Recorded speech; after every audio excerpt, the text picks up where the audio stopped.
républicains en campagne aux États-Unis se retrouvent en débat. Donc la nuit prochaine, ce sera la deuxième fois avec l'impayable, dangereux aussi probablement Donald Trump. Enfin, dangereux pour l'Amérique, on verra. Pour ses adversaires républicains, en tout cas, assurément. Et vous nous ramenez au début des années 80. Un acteur, un vrai, Ronald Reagan, est en retard dans les sondages. Il va faire un truc incroyable. Le compteur est à moins 35 ans. Oui, on est le 23 février 1980, à quelques mois donc de l'élection présidentielle américaine. Les candidats républicains sont réunis à Nashua dans le New Hampshire pour un débat public. L'ambiance est tendue, très tendue.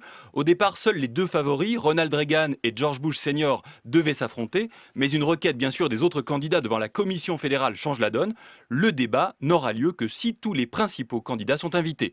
Le Nashua Telegraph, le journal qui finance l'événement, n'a pas les moyens d'inviter tout le monde et n'en a même pas le droit.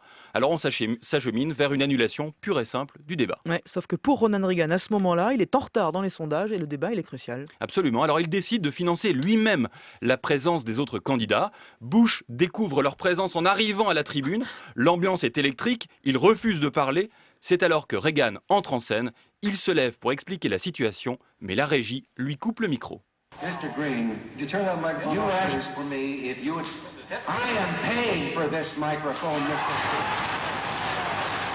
J'ai payé pour ce micro, c'est ce que crie Reagan, incroyable. Ouais, et c'est vrai. Alors à part Bush, tous les autres candidats applaudissent ce coup de force de Reagan qui a montré qu'à 69 ans, il est encore en pleine forme. Le lendemain, il s'envole dans les sondages, faisant de ce Nashua Moment l'un des tournants majeurs de l'élection de 1980 qui le portera, on le sait, à la Maison-Blanche. Alors on ne saura jamais si Reagan avait préparé son coup, mais ce qu'on sait, c'est que celui qui n'aura jamais cessé d'être un acteur avait déjà entendu une telle phrase.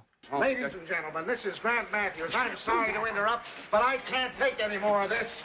Don't you shut me off. I'm paying for this broadcast. J'ai payé pour cette émission. En effet, c'est très proche et c'est le même ton. Oui, Un peu plus nasillard. Un autre homme politique, en course pour la Maison-Blanche, empêché de parler.